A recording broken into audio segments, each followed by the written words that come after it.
This is my true story. I spent my whole life building something for my family. I worked hard, saved every dollar, and thought my son would honor me when my hair turned gray and my hands grew weak. But I was wrong. One evening, in a fit of arrogance, he looked me in the eye and called me an old and worthless man. Those words cut deeper than age ever could. He thought I was finished. But he forgot one thing. I held the will, and the will held his future. You won't believe what I did next. Before I reveal what I did, tell me where you're watching from and what time it is right now. And please subscribe so my stories can reach more people like me. A father's life is not his own. It belongs to his children. From the day my son was born, I placed every dream of mine behind me and replaced it with his. My hands, once meant to build my own comfort, became calloused from building his.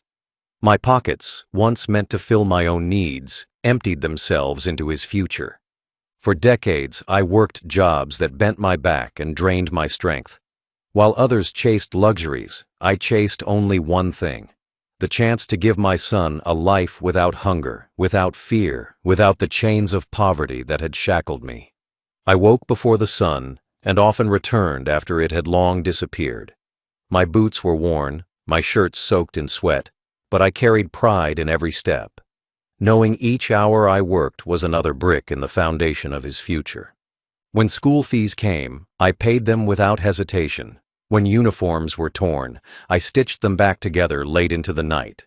When tuition bills arrived like waves ready to drown me, I took extra shifts, sacrificed my health, skipped meals, all to ensure he would never miss a single class. There were days I went hungry so he could eat. I remember sitting at the dinner table, pushing my share of food onto his plate, telling him I wasn't hungry, even as my stomach twisted in pain. He never knew how many nights I lay awake with an empty belly, listening to him sleep peacefully, never once worrying about where his next meal would come from. That was my choice. That was my sacrifice. When he grew older, his dreams grew bigger, and so did the costs. He wanted to study in the best schools, wear the clothes that made him look sharp among his peers, and hold the gadgets that gave him status. I gave him all of it, not because it was easy, but because I believed he deserved every opportunity. While I wore the same old coat year after year, patching holes until the fabric gave up, he wore new jackets, clean shoes, and carried himself with confidence I had paid for in sweat and blood. Even when he became a man, I did not stop. I helped him secure his first job, introducing him to people who respected me and, out of that respect, gave him opportunities. I dipped into my savings to help him with his first house deposit, believing it was not a gift, but an investment in the family's future. I gave him part of my pension when he faced financial troubles, assuring him that my old age didn't matter as long as he was secure. I never once thought of myself first. Vacations, fine clothes, comforts. They were not for me. They were for him. My whole life became a ladder for him to climb higher than I ever could. And I carried pride in that. Pride that my son would carry the family name forward, built on the sacrifices of his father. In my mind, the story was simple. A father builds, a son inherits. The respect I gave him would return to me in gratitude. The loyalty I showed him would come back in care when my body weakened. I believed that was the natural order of things, that blood bound us not just by name, but by love, by loyalty, by honor. But as I would later learn, sacrifice does not guarantee respect. Love does not guarantee loyalty. And not every son honors the hands that fed him. I looked at him for years as the future of the family name, the one who would protect my legacy when I was gone. But what I did not know was that the very legacy I built would be turned against me. That the son I gave everything to would one day look at me not with gratitude, but with contempt. That the word father in his mouth would no longer mean protector, but burden. At the time, I still believed loyalty was unshakable. I still believed respect was inevitable. I had no way of knowing that all the years of sacrifice would lead to a moment when my son, standing in front of me, would call me something I never imagined I would hear from his lips. An old and worthless man. Arrogance doesn't arrive suddenly. It seeps in slowly, like water through cracks in stone. At first, I barely noticed it. My son, once eager to hear my advice, began to brush it off with a casual shrug. "Things aren't like they used to be, Dad," he would say, half smiling as though he were gently correcting me. I told myself it was harmless, that it was just youth and confidence, that he still respected me deep down. But over time, the shrug became a smirk, and the smirk became silence. As he grew successful, his tone changed. The gratitude that once filled his words faded, replaced with impatience. When I tried to share lessons from my life, how to save wisely, how to treat people fairly, how to keep one's word, he would cut me off. "That's old-fashioned," he would say, waving his hand as if brushing dust from a shelf. "You wouldn't understand how things work now." Each dismissal stung, but I swallowed my pride. I reminded myself that he was young, that perhaps his world truly did move faster than mine. But deep inside, I felt something shift. My voice, once sought after, was becoming background noise in my own family. Family gatherings became more painful. He would sit at the table, boasting about his latest achievements, his new purchases, his growing influence. The relatives listened with admiration, nodding, clapping him on the back. When I spoke, their eyes glazed over, as though I were part of the furniture, still there, but no longer needed. My son encouraged it. He rolled his eyes when I shared a memory, smirked when I offered a suggestion, even made jokes at my expense. "Dad still thinks life runs like it did in the 70s, he would say, and laughter would follow. I laughed too, just to keep the peace, but inside, I was bleeding. At home, the distance widened. He stopped visiting as often, always claiming he was too busy. When he did come, his phone never left his hand, his eyes rarely met mine. I became invisible, a shadow sitting in the corner while he lived his life as if I weren't there. When I asked him about his work, his plans, his dreams, he answered with quick, clipped sentences, as though my questions were interruptions, not care. The hardest part was realizing that my sacrifices had become invisible to him. The education I paid for, the food I skipped so he could eat, the years I spent building his comfort, none of it seemed to matter anymore. He acted as though he had climbed the ladder entirely on his own, as though the rungs I built with my hands had not carried him upward. There were moments I tried to convince myself that I was imagining it, that the coldness in his tone wasn't as sharp as I thought. But then I would see the way he looked at me, not with love, not even with patience, but with irritation. Like I was a weight he had to carry, a relic from the past he couldn't quite get rid of. I began to eat my meals alone more often, because sitting across from him only deepened the ache in my chest. I listened to his arrogance grow while my dignity shrank. I had spent decades building him up, and now he was tearing me down, not with fists, but with words, with indifference, with the kind of contempt that cuts deeper than violence. I thought I had built a son who would carry me with pride. Instead, I had raised a man who treated me like an inconvenience. The signs of arrogance were clear. The love I once believed unshakable was fading, replaced by something colder, something crueler. And though I endured it quietly, though I told myself a father must always forgive, I could not ignore the truth forever. His arrogance was not just a phase. It was becoming who he was. And soon, his words would confirm it in a way that left no doubt. Words so cruel they would shatter what little hope I had left. It happened on an ordinary afternoon, the kind of day when nothing should have gone wrong. I had asked him a simple question, one that any father might ask his son. "Why don't you visit more often? You know these walls get quiet when you're gone." My tone wasn't sharp. It wasn't accusing. It was just the voice of a father who longed for a little time, a little respect. But instead of kindness, what I received was a storm I never saw coming. At first, he rolled his eyes, his lips curling into that familiar smirk. "Dad, I'm busy. You wouldn't understand. You don't know what it's like to live in my world." I tried to explain that all I wanted was a little presence, a little warmth. I told him I didn't need gifts or money, just his company. But he cut me off, his voice rising, sharper than ever before. "You don't get it, do you?" he snapped, his words slicing through the air. "You're just an old man.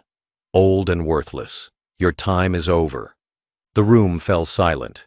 For a moment, even the air seemed to stop moving. My ears rang with his words, my body frozen as though struck by lightning. Old.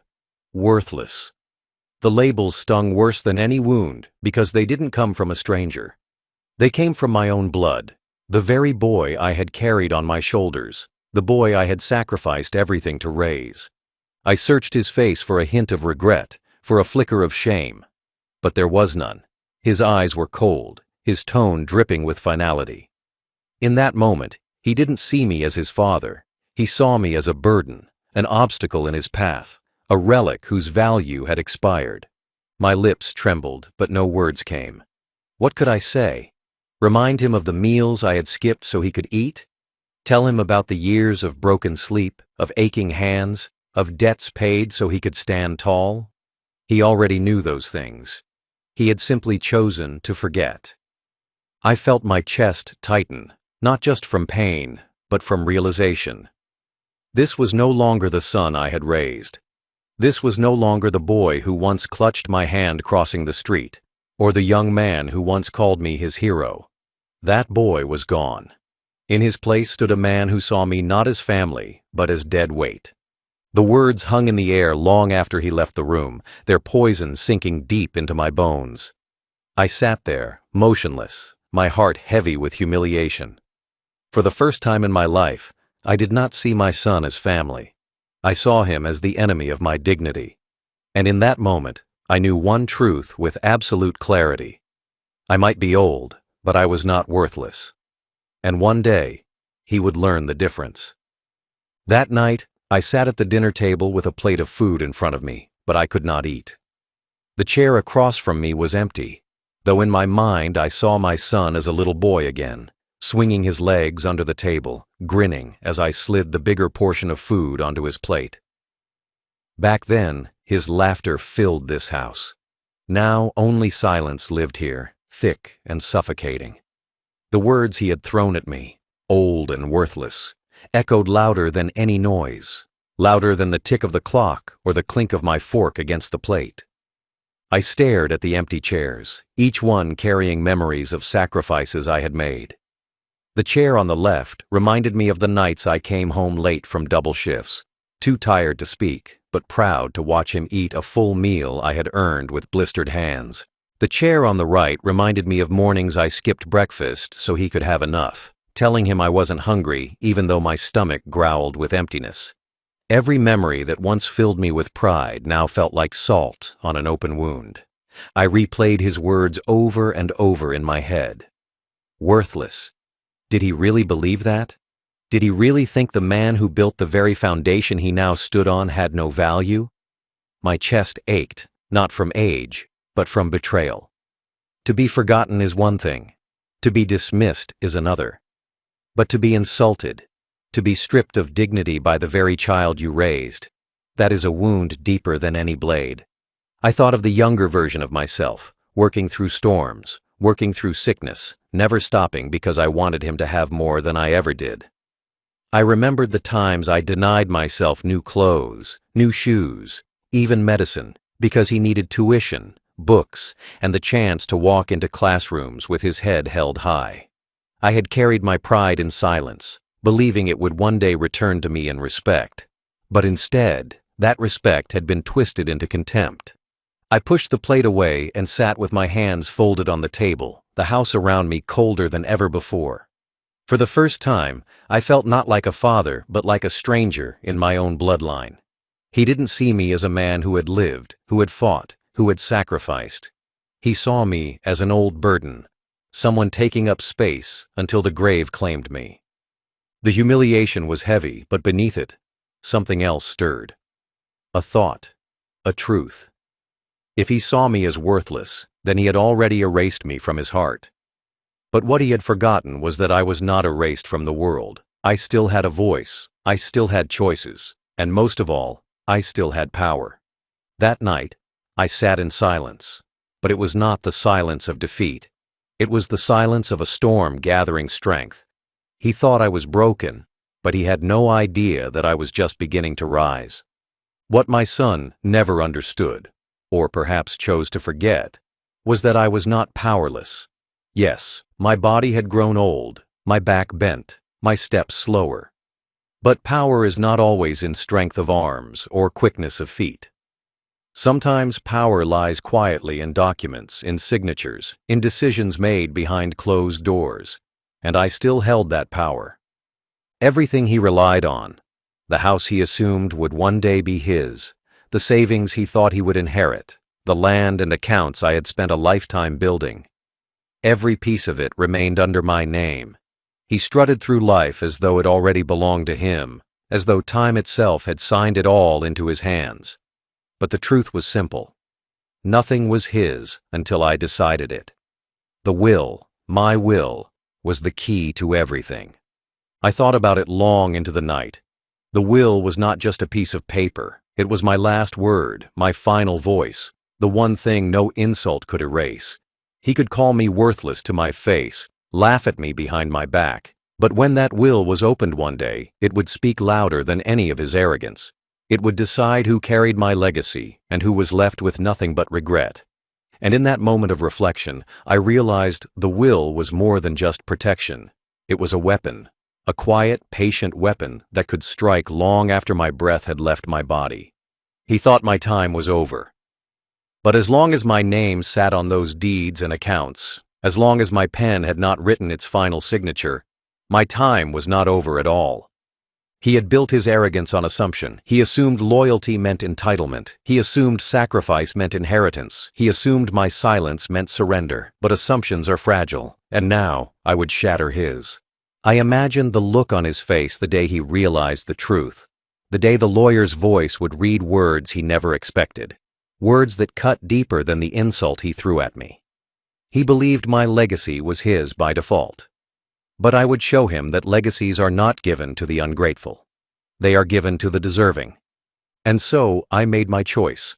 My son would not carry my name into the future. My son would not reap the rewards of my lifetime of labor. The power he thought he owned was mine to take away. And I would take it, not out of spite alone, but out of justice. Justice for the years of sacrifice. Justice for the humiliation, justice for the word worthless that he dared to spit at the man who gave him everything. The will was my secret weapon, and I was ready to use it. The morning after his cruel words, I woke with a heaviness in my chest, but also with a clarity I had not felt in years. I sat at the edge of my bed, staring at the rising sun through the curtains, and I whispered to myself, "Today, the story changes." My son thought my life was over, that I was just an old man waiting for the grave. But what he didn't know was that I still held the pen, and with it, the power to write his downfall. I dressed slowly, each button of my shirt fastened with steady hands. I no longer felt like a man broken by insult. I felt like a judge walking into court to deliver a sentence. My breakfast was small, toast and tea, but every bite tasted sharper, stronger. I was not just feeding my body, I was feeding the resolve that had been born inside me. By mid-morning, I was sitting in my lawyer's office. He had been with me for years, through every purchase, every transfer, every careful move I had made to protect my assets. When I walked in, he rose to greet me, surprised at my sudden visit.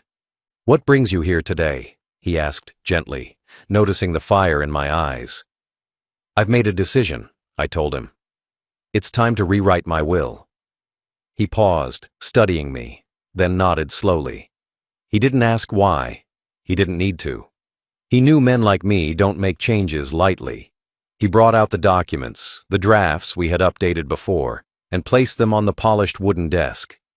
The room was quiet, except for the scratch of his pen and the shuffle of papers as he prepared the revisions. Then he asked the question that mattered most. "Who do you want to name as your heir?" And that was the moment. That was the knife I had been sharpening in silence. I looked him in the eye, my voice steady as stone, and said, "Erase my son's name." For a second, the weight of it hung in the air. To cut your own child out of your will is no small act, but I felt no hesitation, no tremor of doubt. His words had killed the bond between us long before my pen would. And instead? My lawyer asked carefully. I allowed myself a thin smile. Leave it all to someone he hates, someone whose success will sting him every day of his life. There was a man who fit that role perfectly, an old rival of my son, someone he had mocked for years, someone he swore he would never bow to. That man had shown me more respect in passing conversations than my son had in years of family ties. And now he would carry my legacy. Not because he needed it, but because my son didn't deserve it. My lawyer nodded, adjusted the paperwork, and slid the papers toward me. The pen felt heavy in my hand, but it was the weight of justice, not doubt. With one firm stroke, I signed my name. My son's future vanished in ink. As I set the pen down, I felt lighter, freer. For the first time since his cruel words, I was not humiliated. I was not broken. I was in control. He thought I was old and worthless. But that morning, I proved that my signature was worth more than his arrogance could ever be. Revenge is never complete with silence alone. Sometimes it needs precision, a twist sharp enough to pierce deeper than absence. Cutting my son out of the will would have been justice enough. It would have left him with nothing, stripped of the inheritance he assumed was his by birthright. But I wanted him to feel the sting of his words, to taste the bitterness of his arrogance turned against him, and so I did not simply erase his name. I replaced it with another. There was a man my son despised with every ounce of his pride. A former friend turned rival, a man he mocked at every chance, calling him weak, useless, beneath him. Their feud stretched years, fueled by competition in work, in community, in reputation. My son had always claimed superiority, always laughed at the other man's struggles, always sneered that he would never measure up. But what my son never realized was that this so-called rival had treated me with more respect in brief encounters than my own blood had in decades. Where my son offered contempt, this man had offered me dignity. That was when the idea formed. If my son saw me as worthless, then I would leave my worth to the one he hated most. What better punishment than to watch his enemy rise on the very foundation he expected to inherit? It would not only strip him of wealth, but of pride, of the illusion that he was untouchable. Justice, I realized, wasn't only about taking away. It was about giving power to the one person he least wanted to see succeed. So I instructed my lawyer with clear precision. Every property deed, every bank account, every investment, shift them to his rival's name in the will. The farmland, the business contacts, the savings account I had built with 40 years of labor, all of it. Not as charity, but as judgment. When my lawyer raised an eyebrow, I explained, "My son believes respect is inherited. He believes wealth is owed to him. Let him learn that respect is earned, and wealth is granted only to the deserving. My bloodline may carry my name, but my legacy will carry my choice." The papers reflected the change. My son's name, once written boldly, was gone. In its place stood his enemies, ink dark and permanent. I imagined the day the will would be read. I imagined my son sitting there, smug at first, certain the world revolved around him. I imagined his face paling, his hands trembling as the lawyer's voice cut through his arrogance. And then, across the table, I imagined the quiet smile of his rival, the man he had spent years ridiculing, now holding the future he thought was his. That was the twist. Not only would my son be denied, but he would be forced to live in the shadow of the very man he despised. The man he mocked would now own his inheritance, his legacy, his pride. As I signed the last page and slid it back to my lawyer, I whispered a final thought. He called me old and worthless. Let's see how worthless he feels when his worst enemy lives in the house he thought was his. When a man dies, people gather not only to mourn, but to measure what he has left behind. The day of the will's reading arrived in a quiet office lined with shelves of books, a place that smelled of old paper and finality. My son arrived first, walking in with his usual swagger, dressed sharply as though he were attending his own coronation. He greeted the lawyer with the arrogance of a man who believed he was already the heir. He did not look sad. He did not look humbled. He looked expectant, certain that the decades of my sacrifice would finally pour into his hands like a river of gold. Others arrived as well, distant relatives, acquaintances, and one man whose presence made my son bristle the moment he entered, his old rival. The room grew tense as soon as they locked eyes. My son sneered, whispering just loud enough for others to hear. "What are you doing here?" The rival said nothing, simply took his seat with quiet dignity. My son smirked, assuming his enemy was there for scraps, perhaps a token gesture. He could not have imagined the storm waiting in the pages of that will.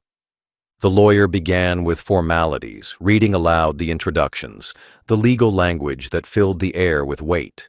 My son leaned back in his chair, tapping his fingers impatiently, waiting for the moment when his name would be spoken, when the empire he believed was his by birthright would finally be confirmed. I could almost see the smirk frozen on his face as the lawyer turned the page, and then the words fell like hammers. "To my son, I leave nothing." The room went silent. My son's smile cracked instantly, his face draining of color as the lawyer's steady voice continued. "In recognition of his cruelty, his disrespect, and his failure to honor the sacrifices that built his life, he is hereby removed entirely from my will." Gasps filled the room. My son leaned forward, his voice rising in panic. "What? That's impossible! There must be a mistake! Read it again!" But the lawyer ignored his outburst, continuing calmly, his eyes never leaving the paper. "Instead, I leave the entirety of my estate, the properties, the accounts, the investments, the legacy of my lifetime, to—" He paused, glanced at the rival, then finished. "The man my son despises most. For in my final judgment, he has shown me respect where my blood has not, and dignity where my son gave only insult." The rival's head lifted slowly, his expression calm, though a flicker of astonishment passed across his face. He had not expected it, yet he accepted it with quiet grace. Across the table, my son's world shattered. He stood abruptly, his chair scraping against the floor, his voice trembling between rage and desperation. "This is wrong. This is illegal. He wouldn't do this to me. I'm his son." He pointed at the rival, his voice breaking. "You don't deserve this. This is mine. It was always supposed to be mine." But the lawyer only tapped the signed document with his finger. "This is his will, his signature, his choice, and the law is unshakable." My son sank back into his chair, his face twisted with disbelief, his hands clutching at the air as though he could grab back the future that had just been stolen from him. Across the table, his rival remained composed, though the quiet satisfaction in his eyes spoke volumes. The power dynamic had reversed in an instant. The inheritance my son mocked others for lacking was now beyond his reach. The man he ridiculed now held the deeds, the wealth, the legacy. My son, once so sure of himself, sat humiliated in front of family and community alike, stripped bare not by strangers, but by the very hand of the father he had called worthless. And though I was not there to see it, I know the scene well. I know how his arrogance turned to panic, how his pride collapsed into ashes, how the echo of my decision filled the room louder than his protests. He thought I would leave quietly, forgotten and weak. Instead, I left a voice stronger than his, written in ink, signed with finality, and delivered with precision. That day, the will spoke for me, and it spoke the truth. Respect is not inherited, it is earned. Fallout does not arrive in explosions. It seeps in quietly, spreading through whispers, glances, and the heavy silence of those who no longer respect you. After the will was read, my son walked out of that lawyer's office not as an heir, not as a man of pride, but as a hollow figure stripped of dignity. His face was pale, his eyes wide, his steps unsteady. He had walked in believing the world belonged to him. He walked out realizing he had been erased from the very future he counted on. Word spread quickly, as it always does. Relatives who once praised him now shook their heads. How could a father disinherit his own son? They asked at first. But when they learned why, when they heard of the cruel words he had spoken to me, the sympathy drained away. It wasn't betrayal they saw. It was justice. He called his father worthless, they whispered. And in the end, it was his father's signature that proved who was really worthless. His rival, the man he despised, now stood taller than ever before. Overnight, he became the owner of the lands, the houses, the accounts my son had boasted about inheriting. The same community where my son had bragged about being untouchable now looked at him with pity, even laughter. His enemy, the man he mocked for years, now signed the checks, managed the properties, and carried the legacy my son thought was guaranteed. Every time he passed that rival in town, every time he saw people treating him with respect, it was a knife twisted deeper. The humiliation ate at him. He tried to fight back, of course. He shouted in anger at family gatherings, insisting the will was forged, that I had been manipulated. But the documents were ironclad, the lawyer unshakable, the truth undeniable. The more he protested, the more foolish he looked. His rage became entertainment for others, his downfall a story passed from mouth to mouth. He had once laughed at others. Now he was the joke. His arrogance, once his shield, became his downfall. People remembered how he used to boast, how he used to sneer, how he used to treat even his own father like a burden. Now those same people shook their heads and said, "Pride always falls." And he has fallen further than most. His reputation collapsed like a house of cards, his name now tied not to wealth or success, but to shame. Meanwhile, his rival thrived. Not because of the inheritance alone, but because he carried it with humility, something my son never understood. While my son sulked in shadows, his rival stood in light. The community respected him, celebrated him, and quietly agreed that perhaps I had chosen wisely after all. For once, respect followed dignity, not blood. And my son, he was left with nothing but rage. Rage at me, though I was gone. Rage at his rival, though he had done nothing but receive what was given. Rage at himself, though he would never admit it. He paced his empty house, the echo of my words haunting him. Old and worthless. But now, it was he who was left old in spirit, and worthless in the eyes of others. The inheritance he believed was his birthright was gone. The legacy he thought he owned was erased, and the community that once admired him now pitied him.